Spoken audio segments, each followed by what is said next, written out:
یہ بھی قاری صاحب بڑا اہم سوال ہے کہ قسطوں پر موٹر سائیکل، موبائل یا کوئی بھی چیز لینا جائز ہے یا نہیں ہے؟ جزاک اللہ۔ اب مجھے احساس ہو رہا ہے کہ میرے پیچھے علماء بیٹھے ہیں۔ جزاک اللہ۔ پہلی بات یہ ہے کہ یہ جو لوگ سوال کرتے ہیں نا، یہ اصل میں علماء کو پھنساتے ہیں۔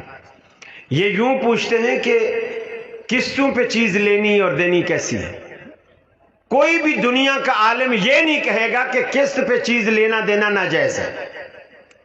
قسط کا مطلب یہ ہے کہ ایک بندہ اس گلاس کی قیمت آج نہیں ادا کر سکتا، وہ کہتا ہے یار اس کی مجھے قسطیں باندھ دو، مثلا یہ 10 روپے کا ہے، میں آج 10 روپے نہیں دیتا، میں 10 دنوں میں 1 روپیہ روز دیا کروں گا اور 10 دنوں میں دوں گا اور 10 روپے دوں گا۔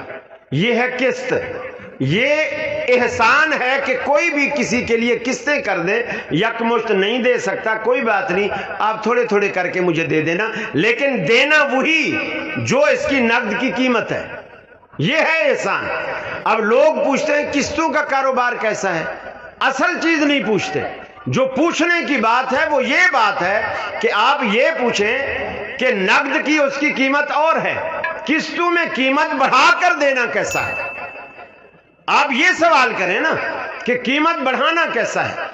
حضرت مولانا نور پوری رحمت اللہ علیہ، انہوں نے اپنے مقالات میں یہ بات لکھی ہے سرات کے ساتھ۔ وہ کہتے ہیں کہ مجھے تعجب ہوتا ہے کہ علماء اس چیز کو تو بالاتفاق حرام کہتے ہیں کہ اگر ایک چیز آج ہماری طے ہو گئی کہ یہ گلاس 10 روپے کا ہے، یہ طے ہو گیا، اب قسطیں بھی طے ہو گئی کہ 10 قسطوں میں یہ پیسے دے گا اور 10 ہی روپے دے گا، طے ہو گیا، تو پھر اس کے بعد 10 دن میں وہ پیسے نہیں دے سکا، 11-12 دن ہو گئے، تو اب وہ دکاندار جس نے گلاس بیچا تھا وہ کہتا ہے کہ جی بھی دیکھو اب قسط والا جو وعدہ تھا وہ تو نے نبھا کے، یعنی وہ پورا نہیں کیا، معاملہ آگے نکل گیا، اب میں مزید 54 ہر دن کے اوپر 1.25 روپیہ بڑھاؤں گا تیرے اوپر، یعنی 1 روپیہ دے رہا تھا، اب میں 1.25 روپیہ لوں گا چونکہ تو 10 دن میں پیسے ادا نہیں کر سکا۔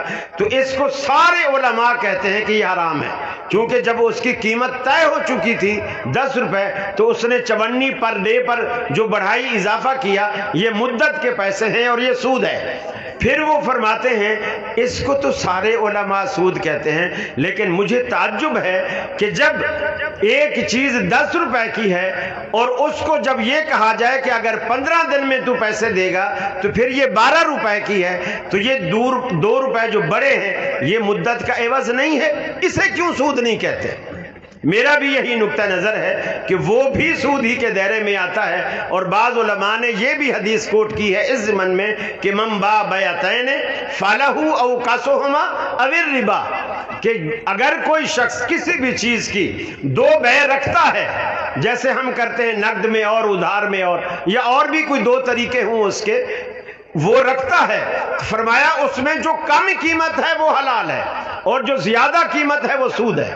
تو اب کم قیمت نقد والی ہے وہ حلال ہے، اور جو زیادہ قیمت ہے وہ قسطوں والی ہے وہ حرام ہے، اس روایت کے مطابق بھی۔ اور اس میں ہمارے علماء مختلف فی ہیں، بعض اس کے جواز کا فتویٰ دیتے ہیں کہ اگر اسی مجلس میں بیٹھ کر اگر طے ہو جائے معاملہ تو پھر وہ بعد میں پیسے نہیں بڑھا سکتا، لیکن جتنے اس وقت طے ہوئے تھے وہ لے سکتا ہے۔ واللہ، ہمارے شیخ ناصر صاحب کراچی میں، سندھ میں، وہ بھی اسی چیز کے قائل ہیں، پنجاب میں بھی بہت سارے علماء اس چیز کے قائل ہیں۔ البتہ شیخ ناصر صاحب کی جماعت میں سے مولانا ابراہیم بھٹی صاحب جو کل آپ کے ہاں سوال و جواب کی نشست سے گئے ہیں، وہ بھی اس کے قائل نہیں ہیں، وہ بھی اس کو سود قرار دیتے ہیں۔ سید بدیع الدین شاہ صاحب راشدی، انہوں نے بھی اپنی تفسیر جو سندھی میں تفسیر ہے، اس بدیع التفاسیر، اس کے اندر بھی انہوں نے سود قرار دیا ہے، اور آپ کا یہ خادم بھی اسی چیز کا قائل ہے۔ باقی آپ دیگر علماء سے رجوع کر سکتے ہیں۔